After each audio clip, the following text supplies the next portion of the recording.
Pope Francis on Thursday urged the downtrodden to change the world economic order, denouncing a new colonialism by agencies that impose austerity programs and calling for the poor to have the sacred rights of labor, lodging, and land. Because I believe that the Pope has played a historical and incredible role in trying to create a new world economy and a new vision for the people of our planet. A new world economy and a new vision for the people of our planet. This has nothing to do with church and state. Well, I just expressed my admiration for him and the extraordinary role that he is playing, well beyond the Catholic Church, by the way, to people throughout the world. We have got to ingrain moral principles into our economy. And there is no area where that is clearer than in the area of climate change. Some say that capitalism isn't good because it makes some rich and some poor. Yes, this is true, but this is because true capitalism rewards people that are productive. Socialism, on the other hand, rewards welfare and food stamp recipients with the hard-earned money of those who work a lot of hours and are productive. Dorothy Day died in 1980. She was a socialist, and the fact that the Pope signaled her as one of the leaders that he admired tells us what his view is in terms of what we should be doing around the world in terms of income and wealth inequality and poverty and the need to fight for justice. It continues to add regulations and restrictions which make it impossible for small businesses to operate, hiring more people and creating more jobs and giving higher incomes. The reason for the previous economic crisis was because of governments subsidizing high-risk purchases and high-risk business practices such as loaning to people who will never be able to pay back, taking money from the poor and giving it to businesses that are already failing such as Freddie Mac, Fannie Mae, General Motors, etc. Now ask yourself, is it smart to give more money to companies that aren't running good businesses? If your business wasn't succeeding, would it be okay to take taxes from someone else who is producing more, creating more jobs, and give it to your failing business? And this has continued to the point where the entire nation is now $19 trillion in debt, and that debt continues to increase by the second. That is socialism in action, and that is what the Pope is, a socialist. Think he's a socialist? Yes. What happens when you take taxes from the average middle-class businessman and create so many regulations that they can't afford to operate anymore? You end up in only major corporations and a giant society of debtors to an elitist few who will rule as kings. What was very important to do? Let's go ahead and listen in. About the need for a moral economy. To talk about how we inject morality into the global economy. This is the essence of what Pope Francis has been fighting for. So I am just so excited to be here, so proud to be here with other like-minded people who are trying to do our best to create a moral economy. This has nothing to do with church and state. And this is where socialism leads, and yet so few understand what the true goals are. With $19 trillion in debt, it is only a matter of time before collections start. The average debt owed per American citizen is over $58,000. And since it is impossible for Americans to pay it back, what is happening? Well, they will come for your property. Let's take a look at how they plan to do this. In the book of Revelation, chapter 17, we read of a woman riding a beast with 10 horns. The book of Revelation is a book of symbols given. In order to understand the symbols, we are told in the book of 2 Peter, chapter 1, verse 19, that prophecy is of no private interpretation. In other words, the Bible interprets itself. So a woman in prophecy is a symbol of something. It symbolizes a church if we compare Jeremiah 6:2, Hebrews 12:22 and 23, and also Galatians 4:26 and Revelation chapter 12. A beast is a symbol of a state, power, or kingdom. See Daniel 7:23. So the horns on the beast represent the different divisions in that kingdom. And you can see that in Daniel 7:24 and Revelation 17 verse 12. So in essence, when speaking of a woman riding the beast with 10 horns, as we see in Revelation 17, we are reading about a church using the state power. Revelation 17 verse 2 reads, "So he carried me away in the spirit into the wilderness, and I saw a woman sit upon a scarlet-colored beast, full of names of blasphemy, having 7 heads and 10 horns. In Revelation 17 and verse 12, we are told that the 10 horns which thou sawest are 10 kings which have received no kingdom as yet, but received power as kings for 1 hour with the beast. In other words, there is a kingdom that has not yet come, and when it comes, it will reign for a short space. See Revelation 17 and verse 10. They have yet to receive crowns and rule as kings yet.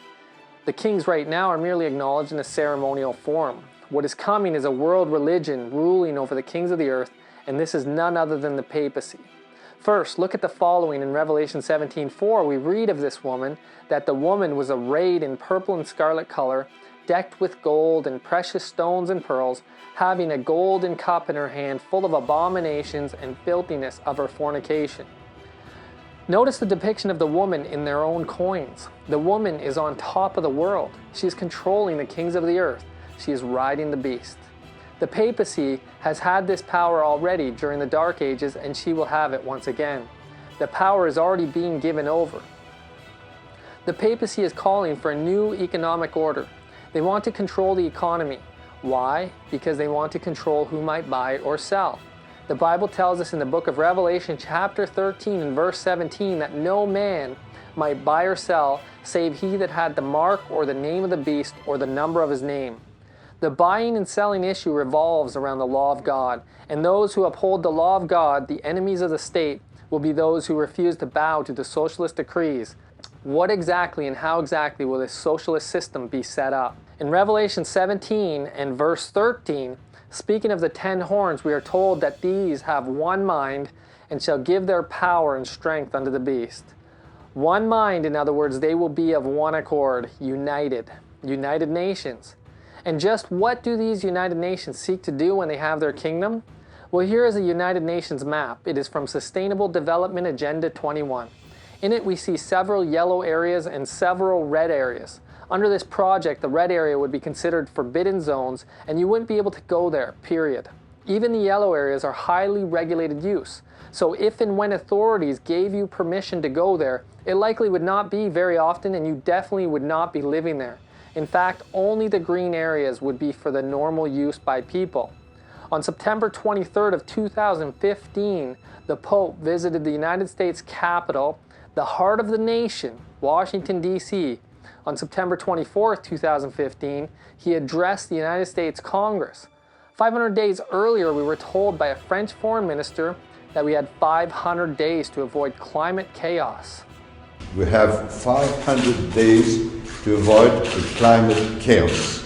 Very important issue of climate change, climate chaos, and I said that we had 500 days to avoid the climate chaos, and I know that President Obama and John Kerry himself are committed on this subject, and I'm sure that with them, with a lot of other friends, we should be able to reach a success in this very important matter.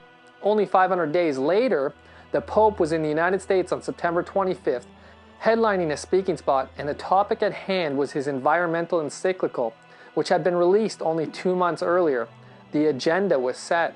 September 23rd, or 9/23, was hailed by many, and many realized that something seemed to be set for this date. It was the Day of Atonement, a once-a-year memorial also known as Judgment Day in the Bible, where the high priest goes into the Most Holy as a mediator or lawyer and stands before the judge. Interestingly, in the book of Revelation, chapter 17, John is being shown something about this woman. In verse 1, the angel said, "I will show unto thee the judgment of the great whore." And why is she judged? We are told in verse 2 of her sin. We read, "With whom the kings of the earth have committed fornication." In other words, she is supposed to be married to Christ, the church, and she instead has accepted the offer of Satan to rule over the kingdoms of this world. Jesus said, "My kingdom is not of this world," in John 18:36. And when offered the kingdoms of the world, rejected them. See Matthew chapter 4, verses 8 to 10. In the Pope's encyclical, he attacked capitalism, and what he has been pushing towards is a socialist agenda, particularly the United Nations socialist agenda called the Sustainable Development Agenda. The environment is therefore becoming not just a political and social issue, but has become a religious one. Because I believe that the Pope has played a historical and incredible role in trying to create a new world economy and a new vision for the people of our planet. I have long been a supporter of the economic vision of Pope Francis. His views on climate change have played a profound role. Let me tell you, I'm a member of the Senate Committee on the Environment. Pope Francis's encyclical has played a profound role in turning many people's minds around about the urgency of the moment in terms of dealing with climate change. The official signing ceremony for this agenda was actually on the Passover this year. On April 22, 2016, 178 countries signed. The countries that signed promised to do all in their power to implement this agenda. In a nutshell, the plan calls for government to take control of all land use and not leave any of the decision-making in the hands of private property owners. It is assumed that people are not good stewards of their land, and the government will do a better job if they are in control. Individual rights in general are to give way to the needs of communities as determined by the governing body, communism, socialism. How are you going to pay your debt anyway? So the plan is simple. They're coming to get your land very soon. Stay tuned for part 2 in this video series.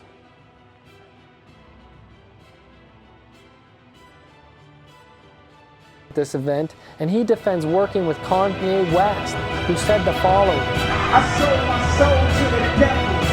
I know